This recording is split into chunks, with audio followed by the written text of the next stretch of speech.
Hi there. A warm welcome to all my Quest for You friends, near and far. Thank you for listening to my podcast. It means so much to me that you consider a few minutes with me worth your time. I have something special for you today. Some of you may know my affinity for Rilke. I've shared many quotes from him in the past, and today I want to read you one of his most popular poems. Of course, every time I read Rilke in English, it feels a little awkward. Rilke found me during a difficult time, as a 20-something who was trying to figure out what to do with her life.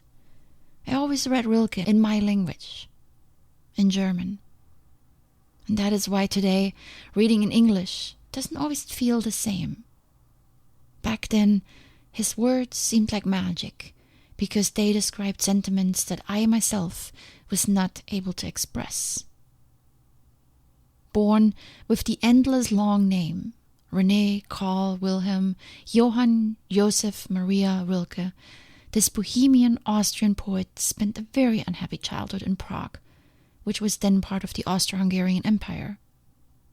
First forced into military school by his parents, but later rescued by an uncle and enrolled into German preparatory school, he began to flourish.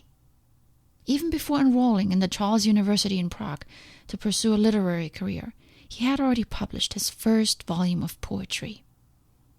Quickly, Rilke became known as one of the more noteworthy poets, writing in the German tongue.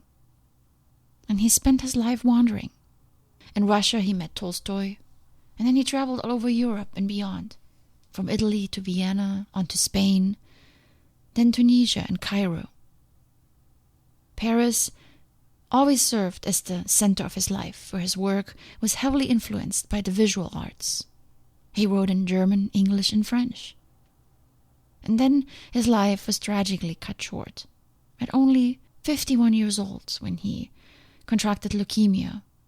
I admit, Rilke is not easy to understand, and for me, reading it in English is even harder. But one of the reasons I like Rilke is because of that. Poetry, like art, is personal and subjective. When we see it and read it, it may speak to us in a unique way. This is what the words of Rilke do for me. It's not about finding out the meaning in a poem, like it's a riddle. It's about finding its meaning for yourself, where the words expressed on a page meet the words that sit inside your heart. Rilke challenges his audience to dig deeper. He asks us to get to know ourselves better by challenging our thinking. He often is abstract, solemn, obsessed with death, and sometimes unintentionally absurd. I found several translations to the poem I'm sharing today.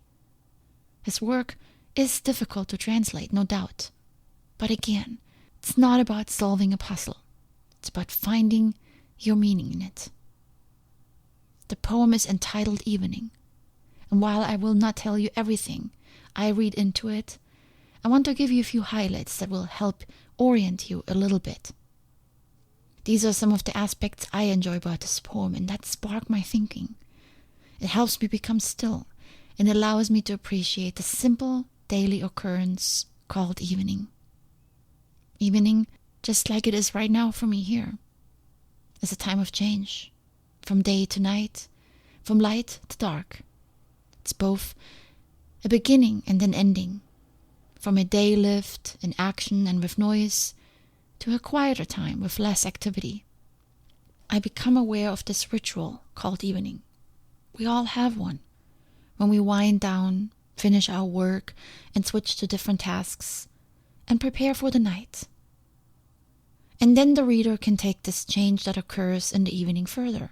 More metaphorically, changes in nature, from one phase in life to another, maybe being in darkness or standing in light, and then even life and death. Like many of his poems, melancholic, deep, slow, thought-provoking. It's a poem that stays with you, continues on, develops more as you think about it. So here it is. I hope you enjoy it. Evening.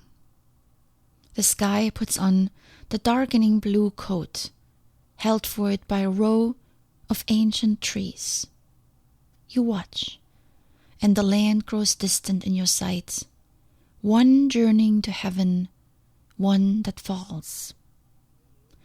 And leave you, not at home in either one, not quite so still and dark as the darkened houses, not calling to eternity, with the passion of what becomes a star each night, and rises, and leave you, inexpressibly to unravel your life with its immensity and fear, so that, now bounded, now immeasurable, it is alternately stone and you and star.